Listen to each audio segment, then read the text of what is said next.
Kisah nyata yang berlatar pada tahun 1970-an ini dibuka dengan diperlihatkannya cuplikan video Perang Dunia Kedua saat bom nuklir pertama kalinya digunakan sebagai senjata mematikan dalam sejarah peperangan. Tetapi meskipun kehancuran Hiroshima dan Nagasaki telah mengakhiri Perang Dunia tersebut, namun saat itulah banyak negara-negara besar yang mulai bersaing untuk membuat bom nuklir sebagai simbol kekuasaan tertinggi. Dan di tahun 1971, dikala Pakistan telah berhasil dikalahkan untuk ketiga kalinya oleh India, mereka pun berencana membuat nuklir untuk membalaskan dendamnya. Namun pada kenyataannya, perang tidak selalu dimenangkan oleh senjata saja, tetapi bisa melalui tim intelijen. Dan negara India memiliki tim intelijen khusus bernama RAW yang berada di bawah kepemimpinan Tuan Kao, di mana dia berhasil mengirim anak buahnya menyusup ke Pakistan untuk menggali informasi penting yang berada di sana. Beralih ke tahun 1974, kita pun akan diperlihatkan dengan para jamaah Islam yang sedang melaksanakan ibadah sholat, yang mana salah satunya adalah seorang pemuda bernama Torik. Dan setelah selesai melaksanakan ibadahnya, Torik pun memohon kepada sahabatnya yang bernama Anwar agar dia diperkenankan untuk bekerja di tailor pamannya.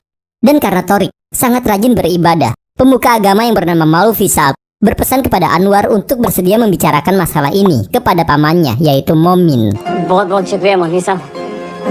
Sehingga dengan adanya rekomendasi dari Maulvi, Momin akhirnya mulai menguji keterampilan Torik dalam menjahit pakaian. Karena cara menjahit pakaian tentara sangat berbeda jauh dengan cara menjahit pakaian wanita. Hingga tak lama kemudian di saat Torik baru saja ingin memasukkan benang ke dalam jarum, pandangannya seketika langsung tertuju kepada seorang wanita cantik bernama Nasrin, yang kala itu sedang bermain bersama dengan sahabatnya. Di mana wanita tunanetra ini merupakan anak kandung dari Rasul, yang tidak lain adalah adik ipar Momin. Dan mulai saat itulah, hampir di setiap saat Torik selalu berusaha untuk bisa mendekatinya. Namun pada suatu hari ketika dia ingin melamar Nasrin, dia sempat tidak mendapatkan restu dari Rasul karena latar belakang pendidikan yang rendah. Kemudian di momen itulah Momin pun terus mencoba untuk meyakinkan Rasul agar bersedia menerima Torik. Sebab dia yakin jika Torik adalah seorang pria yang jujur. Dan karena Nasrin juga sangat mencintai Torik, akhirnya Rasul pun bersedia untuk menikahkan mereka berdua. Hingga beberapa bulan kemudian, tepatnya pada tanggal 18 Mei 1974, dikala negara India sudah mulai menguji coba nuklir pertama mereka di wilayah Pokhran, pihak Pakistan merasa sangat cemas, khususnya tim intelijen BIN yang berada di bawah kepemimpinan Maksud. Oleh sebab itulah, mereka langsung melakukan pertemuan di kantor Perdana Menteri yang bernama Bhutto. Dan meskipun negara India telah mengklaim bahwa uji coba nuklir itu adalah uji coba yang damai, namun Bhutto berasumsi jika hal tersebut tetaplah sebuah ancaman. Itu sebabnya dia setuju untuk mengundang ilmuwan hebat Pakistan bernama Abdul Qadir Khan yang kini masih berada di Belanda. Karena walaupun Qadir banyak melanggar hukum dan disebut sebagai ilmuwan paling berbahaya, tetapi dia berharap dengan adanya Qadir, mereka bisa segera membuat bom nuklir untuk mengalahkan India. Dan Bhutto juga meminta kepada bawahannya untuk memastikan hal ini kepada dunia, mengingat jika proyek tersebut memang mereka lakukan secara ilegal. Welcome home, Khan Sahab. Pihak Pakistan juga sengaja menyelundupkan bahan pembuatan nuklir mereka di pasar gelap Eropa. Bahkan, atas tuduhan yang Bhutto ajukan terkait pengujian nuklir India, PBB akhirnya memutuskan jika India telah melanggar hukum sehingga program nuklir yang mereka kerjakan harus segera dihentikan. Dan 3 tahun kemudian nih, meskipun hidup sangat sederhana, tetapi kehidupan rumah tangga Torik terlihat sangatlah bahagia. Karena pada saat itu, Nasrin juga sedang mengandung anak pertama mereka. Tetapi dikala Torik menyentuh perut istrinya, seketika dia teringat kembali kenangan pahit di masa lalunya. Di saat dia melihat secara langsung sang ayah bunuh diri karena selalu dicap sebagai pengkhianat negara. Di mana rahasia ini tidak pernah sekalipun dia katakan kepada Nasrin. Beralih ke lokasi yang berbeda guys, mengingat bahwa kini India sedang dalam kondisi darurat. Kau pun sengaja menemui Perdana Menteri untuk membahas proyek pembuatan nuklir Pakistan. Dan dia berencana untuk membocorkan rahasia besar tersebut ke hadapan dunia. Namun sayangnya, hingga saat ini dia masih belum bisa mendapatkan informasi di mana lokasi proyek tersebut dilakukan. Dan setelah mendapatkan persetujuan dari Perdana Menteri, Kau pun mempercayakan tugas ini pada agen hebatnya yang masih berada di Pakistan. Sehingga disinilah baru diketahui jika Torik ternyata adalah mata-mata India bernama Amandep Ajit Pal Singh yang selalu memberikan informasi kepada agen senior RAW yang bernama Sharma. Namun dari perbincangan mereka di telepon, Sharma nampak terlihat sangat tidak menyukai Torik. Bahkan, selain menyinggung pernikahannya dengan Nasrin yang dianggap di luar tugas, Sharma juga kerap kali menyebutnya sebagai anak pengkhianat negara. Tetapi guys, meskipun selalu mendapatkan hinaan dan cacian, Torik tetap bersedia menjalankan tugasnya untuk mencari di mana lokasi pembuatan nuklir tersebut. Di mana misi ini disebut sebagai Mission Majnu.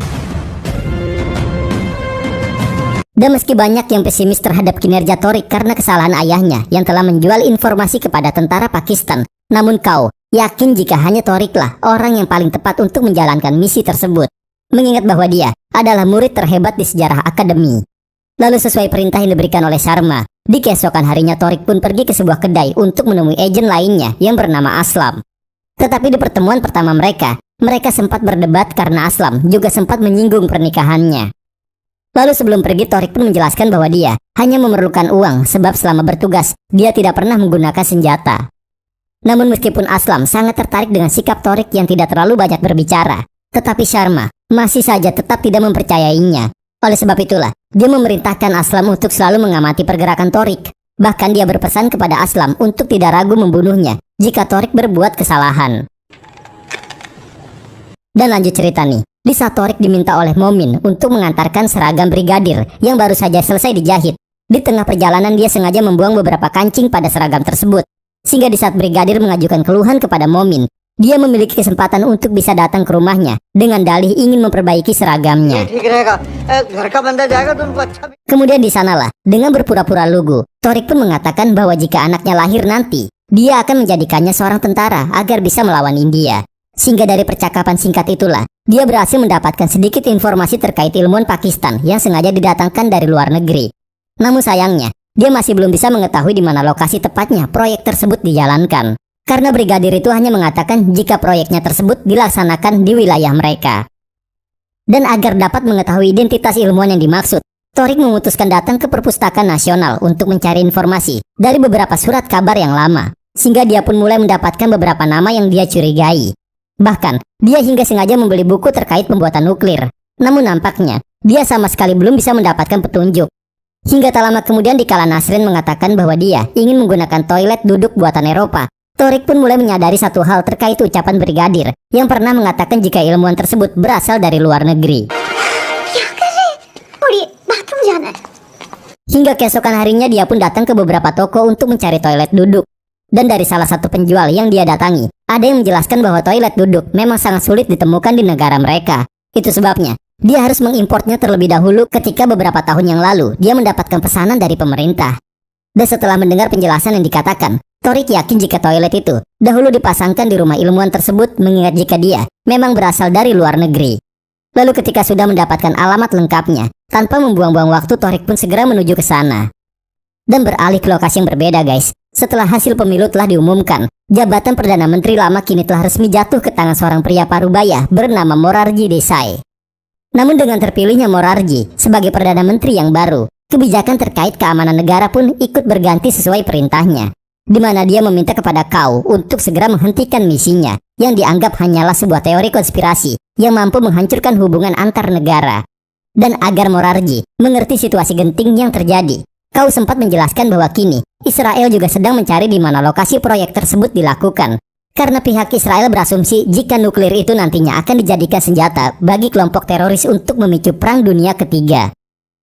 Tetapi meskipun kau telah menjelaskan semuanya, Morarji merasa jika masalah ini hanya bisa diselesaikan melalui pembicaraan damai dan juga diplomasi. Karena dia sadar bahwa kekerasan tidak akan pernah bisa merubah apapun.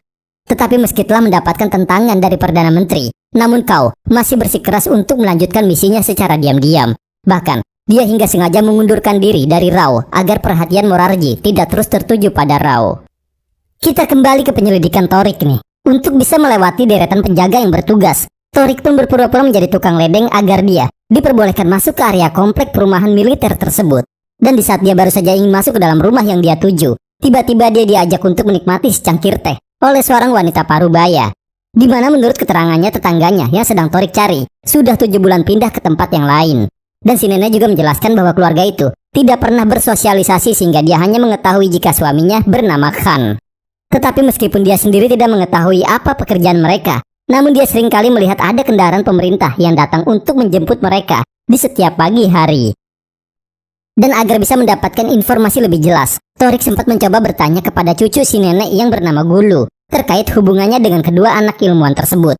Namun sebelum Gulu memberikan jawaban, Ayahnya sudah terlebih dahulu datang sehingga Torik memutuskan untuk segera pergi dari sana agar dia tidak dicurigai.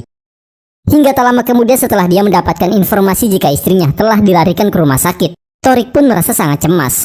Dan karena dianggap sudah lalai menjaga sang istri yang sedang hamil, Rasol pun merasa sangat jengkel sehingga membuat hubungan di antara mereka berdua kian semakin memburuk. Tetapi terlepas dari masalah itu semua, Torik masih tetap berfokus pada tugas yang harus dia selesaikan. Di mana di keesokan harinya, dia sengaja mengajak Gulu bermain sepak bola agar dia bisa mengetahui di mana lokasi sekolah kedua anak ilmuwan tersebut. Lalu dengan memberikan sedikit uang sogokan kepada pihak keamanan sekolah, akhirnya Torik pun berhasil menemukan identitas Abdul Qadir dan juga sang istri yang berkeluarga negaraan Belanda. Tetapi informasi yang dia berikan kepada Sarma nampaknya sama sekali tidak berarti, sehingga membuat Torik merasa sangat jengkel.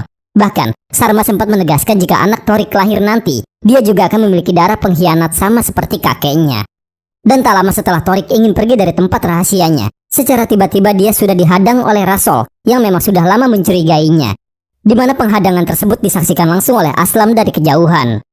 Dan agar penyamarannya tidak diketahui oleh orang lain, Torik nampak ingin menghajar Rasol menggunakan senter yang dia genggam.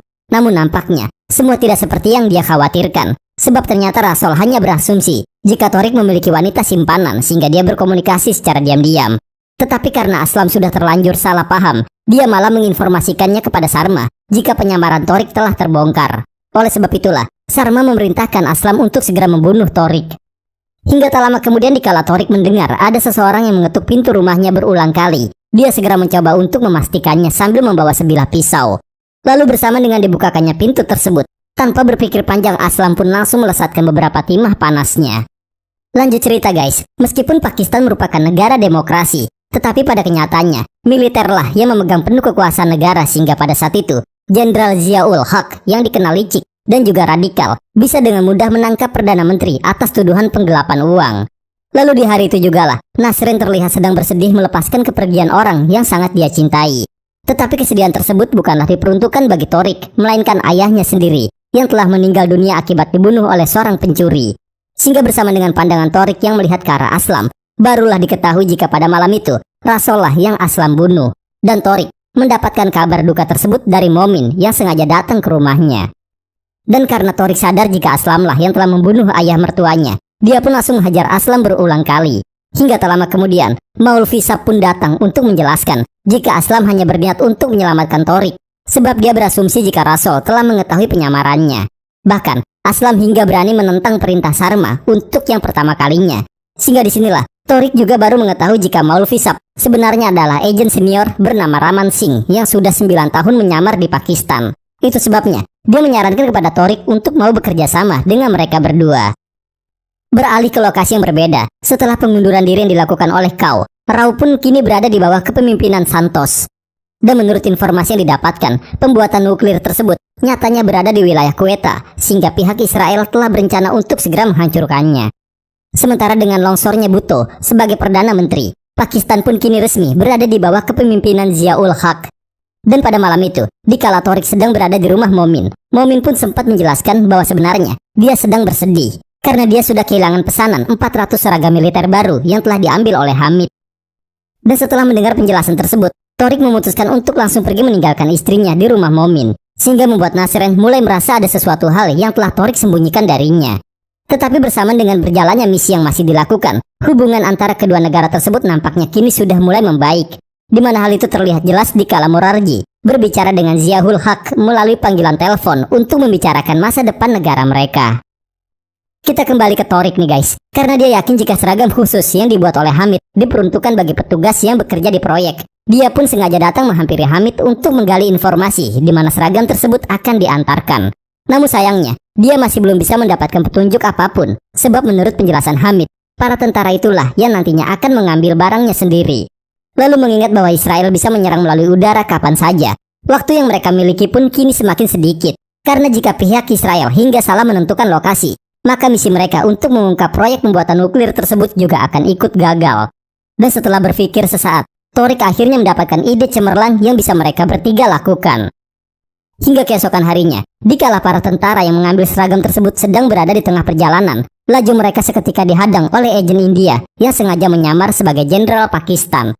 Sehingga dari penyamaran itulah, Mereka bertiga pun akhirnya bisa mengetahui jika proyek tersebut ternyata berada di wilayah Kahuta. Sehingga tanpa membuang-buang waktu, mereka pun segera menuju ke sana. Namun dikala Torik ingin mengambil foto proyeknya sebagai barang bukti, pergerakan mereka sudah terlebih dahulu diketahui oleh petugas keamanan yang berjaga di sekitar bukit. Dan karena sudah berada dalam kondisi yang terdesak, Aslam sempat berencana untuk menembaknya menggunakan senjata yang dia sembunyikan di lengannya. Tetapi tindakan tersebut langsung dilarang oleh Torik. Hingga tak lama kemudian, di saat Torik melihat ada seekor anak kambing, dia pun segera berbohong dengan berkata bahwa kedatangan mereka hanyalah untuk mencari anak kambing itu yang dia beri nama Kalu. Dan karena Sarma sempat tidak mempercayai laporan mereka, Torik yang merasa jengkel langsung menegaskan bahwa nanti anak Sarma akan dicap sebagai anak bodoh sebab ayahnya tidak mendukung para agen yang sedang bertugas.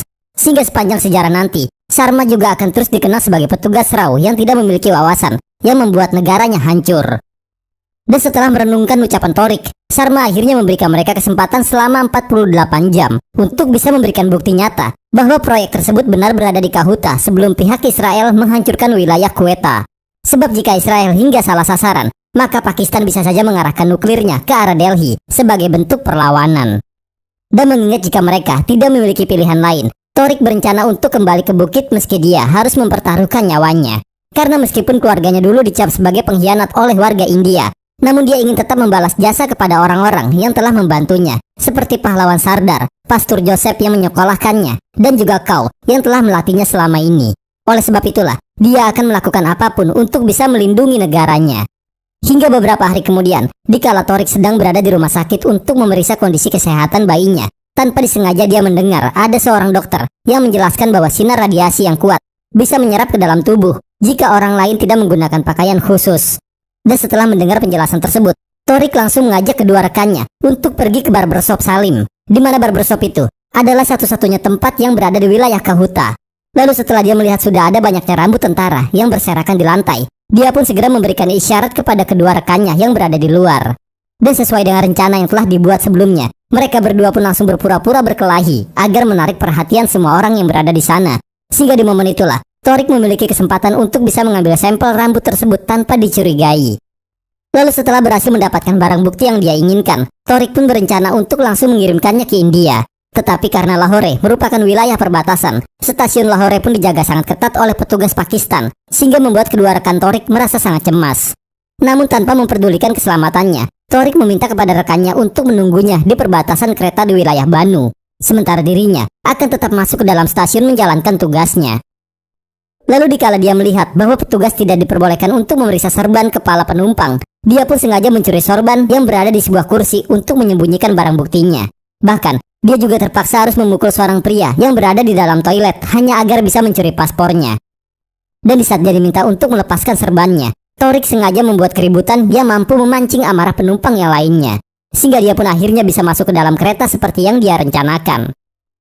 Hingga tak lama kemudian ketika dia melihat bahwa petugas akan selalu menempelkan label keamanan di setiap koper yang dibawa oleh penumpang, Torik langsung berpura-pura telah kehilangan cincin pernikahannya. Dan di saat semua orang ikut sibuk mencarinya, dia pun segera memasukkan barang bukti tersebut ke dalam koper coklat milik seorang wanita yang duduk tepat di sebelahnya. Namun karena pada saat itu petugas stasiun berhasil menemukan pria yang pingsan di dalam toilet, dia pun langsung menginformasikannya kepada petugas yang berada di kereta untuk segera mencari orang yang telah mencuri paspor. Sebab dia berasumsi jika orang itu adalah mata-mata. Sehingga dengan begitulah, perkelahian pun tidak dapat terelakkan lagi. Bahkan, Torik harus naik ke atas gerbong kereta untuk bisa melarikan diri dari kejaran mereka. Dan dikala sudah berada di sebuah jembatan yang berada di wilayah Banu, Torik memutuskan untuk melompat ke dalam sungai tepat di saat lengannya terkena timah panas. Kemudian setelah tiba di rumah sakit, Torik pun langsung menghubungi Sharma untuk mengambil sampel rambut yang dia sembunyikan di dalam koper. Karena dia yakin bahwa sampel rambut tersebut terdapat paparan radiasi dari proyek pembuatan nuklir di Kahuta. Lalu guys, mengingat bahwa waktu yang dimiliki hanya tersisa 12 jam lagi sebelum Israel mulai melakukan serangan, Sharma pun segera memerintahkan anak buahnya untuk mengambil barang bukti tersebut di stasiun. Dan setelah dilakukan uji tes di laboratorium, baru diketahui bahwa selain ada paparan sinar radiasi, ternyata di sampel rambut itu juga terdapat pecahan zat uranium yang sering digunakan untuk membuat nuklir atau bom atom. Kemudian setelah berhasil mendapatkan barang bukti yang nyata, Sharma langsung menuju ke kediaman Santos untuk memberitahukan informasi tersebut. Karena pada malam itu, pihak Israel memang sudah ingin melakukan penyerangan melalui jalur udara. Namun dengan adanya informasi yang diberikan oleh Santos, mereka pun seketika langsung menghentikan serangannya tepat sebelum tombol rudal ditekan. Tetapi di saat Santos membahas masalah ini kepada Morarji selaku Perdana Menteri, Morarji pun malah merasa marah sebab dia berasumsi jika Santos telah menjalankan misi tanpa seizinnya. Itu sebabnya dia menyarankan kepada Santos untuk segera memulangkan kembali semua agennya yang berada di Pakistan, karena dia tidak ingin ada peperangan lagi di antara kedua negara. Namun meski begitu, dia juga tidak akan pernah lupa dengan seluruh jasa dari para agen Rao yang telah berjuang mempertaruhkan nyawa mereka untuk negaranya. Lalu sesuai dengan saran yang dikatakan, Sharma pun langsung menghubungi Torik untuk menginformasikan bahwa tugas mereka telah usai. Bahkan, Sharma juga tidak lupa meminta maaf atas sikapnya selama ini, sebab kini dia baru menyadari bahwa Torik ternyata adalah seorang patriot sejati yang akan dikenang sepanjang sejarah. Dan mendengar ucapan tersebut, Torik pun merasa sangat tersentuh sehingga dia tidak mampu lagi menahan air mata kebahagiaannya. Sementara di lain sisi, karena Morarji merasa telah dibohongi, dia pun langsung menghubungi Ziaul Haq untuk memintanya menghentikan proyek tersebut sebelum pihak India yang menghancurkannya. Mengingat bahwa kini mereka sudah memiliki barang bukti yang kuat. Tetapi meskipun Ziaul Haq sudah meminta kepada Qadir untuk menghentikan pekerjaannya, namun dia tetap memerintahkan anak buahnya untuk segera memburu mata-mata yang tersebar di Pakistan. Hingga di keesokan harinya, setibanya di rumah, Torik pun langsung meminta kepada Nasrin untuk segera bersiap pindah ke Dubai dengan dalih bahwa dia sudah mendapatkan pekerjaan di sana. Namun di saat Torik sedang membakar seluruh bukti identitas palsunya selama ini, tanpa dia sadari, agen Pakistan juga terlihat sudah mulai bergerak untuk mencari informasi terkait semua panggilan ke India dalam 2 minggu terakhir. Dan setelah diselidiki lebih lanjut, baru diketahui jika ternyata ada 21 orang yang dicurigai sebagai mata-mata India. Itu sebabnya tim intelijen Pakistan meminta kepada pihak telekomunikasi untuk memutuskan panggilan selama proses penangkapan masih berlangsung. Hingga pada malam harinya di saat Torik bersama dengan sang istri sedang berada di rumah Momin untuk berpamitan, beberapa tim intelijen Pakistan pun terlihat sudah tiba di kedai Aslam. Dan karena sadar akan hal itu, Aslam sempat mencoba melakukan perlawanan menggunakan senjata yang selama ini dia simpan di dalam kedainya. Tetapi akibat jumlah mereka yang terlalu banyak, Aslam akhirnya harus tewas terbunuh. Sementara dikala Torik sudah menyadari jika sambungan telepon telah dinonaktifkan, dia mulai merasa ada sesuatu yang aneh, sehingga dia pun langsung meminta izin kepada Nasrin untuk pergi sebentar, dengan dalih ingin berpamitan dengan sahabatnya. Namun di malam itu, seluruh mata-mata India yang tersebar di berbagai wilayah, ternyata juga telah diburu oleh pihak Pakistan, sehingga tak ada satupun dari mereka yang berhasil selamat. Hingga tak lama kemudian di saat Torik sedang berada di tengah perjalanan menuju ke kedai Aslam, Maulvi pun langsung mengajaknya untuk segera melarikan diri. Namun kala itu Torik menolak sebab dia tidak akan mungkin pergi tanpa membawa istrinya. Sampai akhirnya, di saat Torik bersama dengan Nasrin sudah menuju ke bandara, intelijen pun terlihat sedang menginterogasi Momin karena menurut data yang mereka miliki, sering terjadi panggilan ke India melalui tokonya. Sehingga disinilah penyamaran Torik pun mulai terungkap. Dan setelah melihat foto mereka berdua, beberapa tim intelijen segera menuju ke bandara untuk menangkap Torik. Sementara yang lainnya, ada pula yang melakukan pengejaran kepada Maulvi Sab, sehingga membuatnya juga harus tewas terbunuh akibat ledakan bunuh diri yang dia lakukan sendiri. Dan di saat Torik menyadari bahwa dia sedang dalam pengejaran, dia pun sangat tergesa-gesa sehingga Nasrin semakin merasa curiga. Di mana kecurigaan tersebut semakin diperkuat dikala Nasrin menyentuh tangan Torik yang terus bergemetar. Kemudian setelah membawa istrinya untuk menggunakan kursi roda, Torik pun menjelaskan bahwa nantinya mereka tidak akan duduk berdampingan di dalam pesawat. Kemudian sambil menahan kesedihannya, Torik juga mengatakan bahwa dia telah menemukan nama yang cocok bagi anak mereka, yaitu Aman. Di mana tanpa Nasrin sadari, jika nama Aman ini sebenarnya diambil dari nama asli Torik sendiri yang merupakan Amandep Ajitpal Singh. Tetapi meski Nasrin masih belum mengetahui yang sebenarnya, namun dia tetap merasa senang dengan nama yang telah diberikan oleh suaminya untuk buah hati mereka. Hingga tak lama kemudian dikala Nasrin sedang dibantu oleh petugas bandara untuk menuju ke pesawat, seketika ada tim intelijen yang melangkah ke arah mereka. Dan karena tidak ingin terjadi sesuatu terhadap istrinya, Torik segera berteriak dengan slogan patriotismenya, yaitu Hidup India, sehingga semua perhatian pun langsung tertuju kepadanya. Tetapi meskipun Nasrin sudah berhasil masuk ke dalam pesawat, namun karena penerbangannya masih membutuhkan waktu beberapa menit lagi, Torik masih berusaha sekuat tenaga untuk bisa menahan seluruh petugas yang menghajarnya.